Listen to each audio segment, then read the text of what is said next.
Check your state laws and facility policy to make sure you are permitted to perform this procedure. Before assisting with pressure ulcer prevention and care, check the care plan or the nurse's instructions. Note any restrictions or special considerations.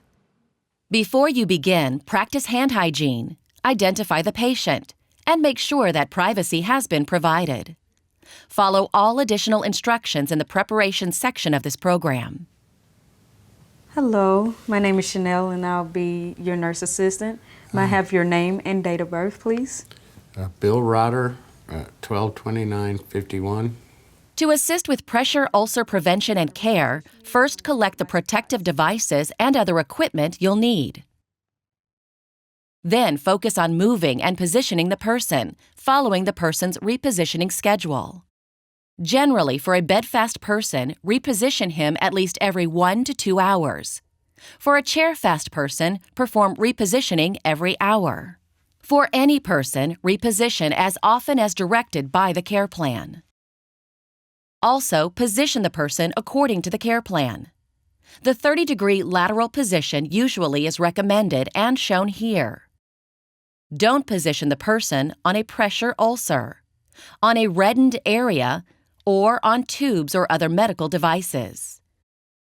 As directed, use pillows for support. Also use pillows, foam wedges, or other devices to prevent bony areas, such as the knees and sacrum, from contact with other bony areas. If directed, keep the person's heels and ankles off the bed by placing a pillow or other device under the lower legs, from the mid-calf to the ankles. Also as directed, use protective devices, such as elbow or heel protectors, egg crate-type pads, and air flotation beds.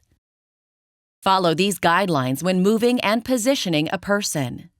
When a person is on a bedpan, do not leave her there longer than needed. During moving and transfer procedures, prevent shearing and friction by using assist devices as directed. Also prevent friction in bed by powdering the sheets lightly if directed by the nurse. And to further prevent shearing, don't raise the head of the bed more than 30 degrees. Follow the care plan for when, how far, and how long to raise the head of the bed. For a person in a wheelchair, remind him to shift his position every 15 minutes. Also plan to use protective devices, such as a gel and foam cushion, or even a gel and foam cushion with a 2-color cover, which helps remind the staff to reposition the person. Support the person's feet properly. If his feet don't touch the floor when he's in a chair, position his feet on the footrests. For more ways to assist with pressure ulcer prevention and care, focus on skin care. Follow skincare measures to prevent pressure ulcers. Inspect the skin every time you provide care. This includes during or after transfers, repositioning, bathing, and elimination procedures.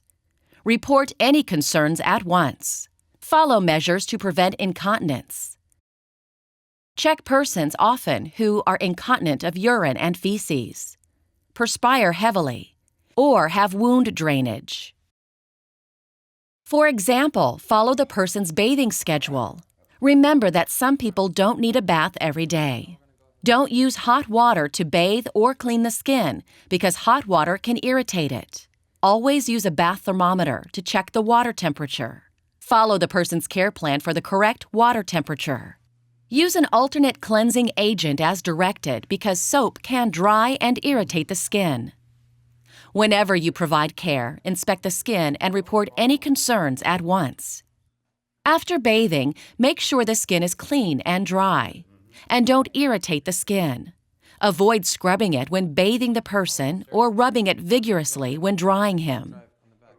Apply moisturizer to dry areas, following the nurse's directions for what product to use and what areas need attention. To prevent skin exposure to moisture, follow these measures related to incontinence. Frequently check on people who are incontinent. Use incontinence products as directed, and apply an ointment or moisture barrier as ordered. For a person who is incontinent, perspires heavily, or has wound drainage, change linens and garments as needed. Keep linens clean, dry, and wrinkle-free, and provide good skin care.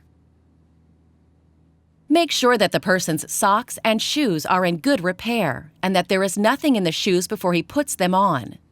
Also, make sure his socks don't have wrinkles or creases.